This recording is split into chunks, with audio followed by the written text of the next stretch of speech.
బాహుబలి తర్వాత భారీ budget pan India movies చేస్తున్నాడు ప్రభాస్. సాహో, రాధశ్యామ్, ఆదిపురుష్, సలార్ సినిమాలన్నీ కూడా భారీ బడ్జెట్ తో తెరకెక్కాయి. ప్రస్తుతం థియేటర్లో సలార్ హవా నడుస్తోంది. ఇప్పటికే 500 కోట్లకు పైగా రాబట్టింది. సెకండ్ వీకెండ్ తో Salaar break even target reach అవనుంది.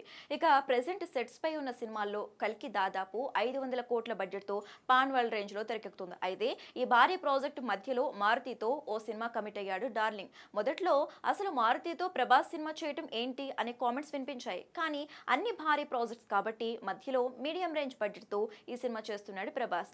అయినా కూడా ఈ సినిమాకు దాదాపు 300 కోట్ల బడ్జెట్ ఖర్చు చేస్తున్నట్టుగా టాక్ ఉంది. అయితే ఇప్పటి వరకు కనీసం అనౌన్స్మెంట్ కూడా ఇవ్వలేదు మారుతి.